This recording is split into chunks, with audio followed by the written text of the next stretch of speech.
And I said, kind of under my breath, well, this is going to be tedious. And Mrs. Crossman looked up at me and smiled and said, well, there's going to be a lot of work that you do in this class that is going to seem tedious to you. And I went back to sit down at my seat, and she stood up and said, because she always called us by our last names, Mr. Eccles. Very good and appropriate use of that word. I guess she was surprised that I knew it. And then she went on to explain exactly what I said. And it became the word of the week. It was kind of interesting. So evidently I was in, I guess we weren't expected to know what the word tedious or tedious meant in ninth grade. But here, I guess because of my mother, I expanded an entire classroom cranium. I expanded the craniums of everyone in the class. So there you have it. These women, maybe they didn't have a mother like mine. And so they didn't have anybody to tell them, well, what does forward mean? So they didn't have anybody to tell them, we'll go look it up. And they didn't have a smart English teacher to say, well, that was an appropriate use of the word and make it the word of the week. So it was only meant that I guess only liberals are supposed to know what that word. This is the problem with having a poor educational system. And all kidding aside, now I want people to really think about this and what's going on with our nation's educational system right now.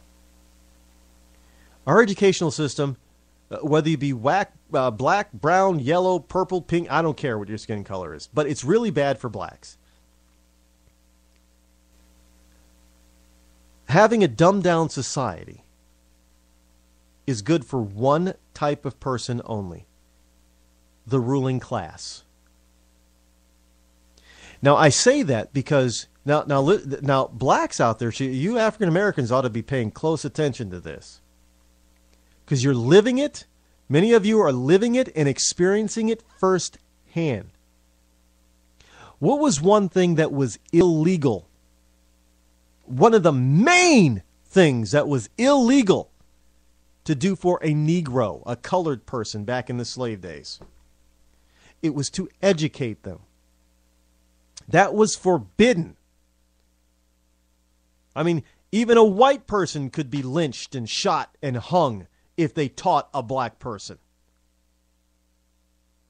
Because education, knowledge is power. And if you keep your populace stupid and you're the only one that's educated, well, who's going to be able to rule? The educated person. And don't think that this is by accident. I mean, what are blacks? You got people like Al Sharpton and all these other black leaders, supposed black leaders out there. What are they complaining about? The educational system. We need education to bring opportunity into our communities. And every freaking year they're asking for this. And every year that a Democrat is in power, in office over them, they don't get it.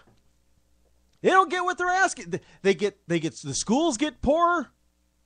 The teachers get worse. The students get worse because they think, well, they just wrote us off, so what the hell?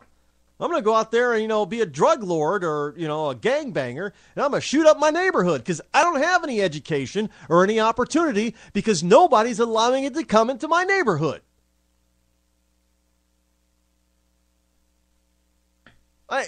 And we definitely see it a lot when it comes to college. Oh, what do a lot of blacks get to college on? Sports scholarships. And if they're the big sports like, football, basketball, baseball, and now starting up lacrosse and hockey. There are more and more blacks getting into lacrosse and hockey. I have no idea why. What do they get? They get a pass on some classes if they're big athletic stars. They're not being taught anything. They blow their wad if they get in the pros. That's why we see all these pros going broke, because they're not taught anything. They don't learn how to handle their money, their finances, their lives. They don't get an education. Well, they get an education. No, they don't. They get it. And they're just as dumb as before they started playing in college. And this is after they're in pro sports making millions of dollars. We can hear it in the music. Now, especially in rap and hip hop. I mean, the lyrics, they're some of the dumbest things you ever heard.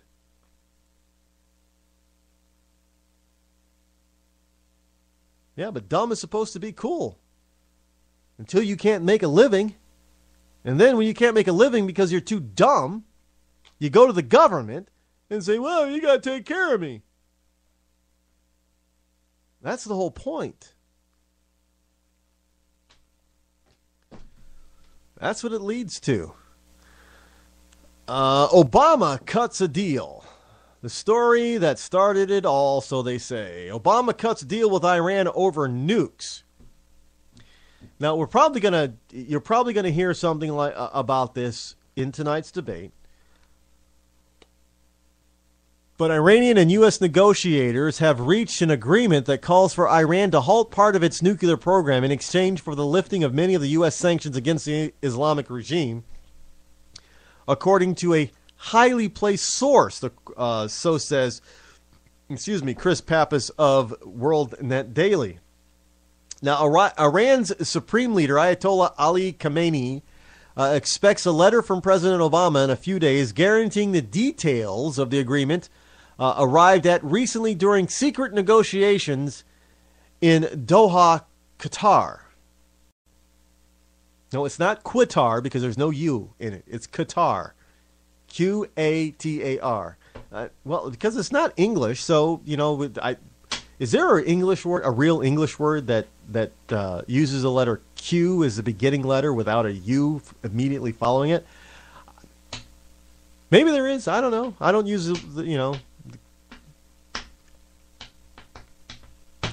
not a lot of use for the letter Q. Now, the source, who remains anonymous for security reasons and is highly placed in Iran's regime, said that once Khamenei receives Obama's guarantees, he will authorize an announcement by Iran on a solution to the nuclear crisis before the U.S. presidential election. Kind of like the, I guess this is something this is Iran. So isn't this something similar to what Reagan was accused of? Oh yeah, Reagan reached an agreement not to let the Iranian hostages go until after the American election and after Carter was defeated. Now, we know that was bull. We found out later that was bullpucky. And the main reason is, again, strength. Is the Iranians were scared of Reagan. They weren't scared of Carter. Although, we got to give Carter credit. He did try a rescue, and it went horribly wrong. In the dead of night in the desert, it went horribly wrong. And there are those that say that if Carter had succeeded, now I don't know how he would have gotten, because it was 2 or 3 helicopters, and one went down, and it caused another one to go down. Well, anyway, the surprise went away. But I don't know how they were going to get 444 hostages out in 2 or 3 helicopters. But if Carter succeeded in that, if that operation succeeded, there are some people on the Democratic side that say that Carter would have won the election. But that's not true either, because Carter was just so far behind. It was more than him being the hero president. The economy was just so terrible, and this is the same thing that Obama is going to try to placate to. Well, hey, I got Osama. I got Osama. But people are going to say, you know what? That doesn't matter. It's the economy, stupid. It's terrible under you. And obviously getting Osama bin Laden didn't help our economy. So, big freaking hairy deal. You did your job in that aspect, but the rest of your job you suck at. So that's going to be important. You'll see. Don't doubt me on this stuff. I know there are people that partially listen to the show, and they try to doubt me on tons of things. No. They're just that it's not possible. Don't doubt me.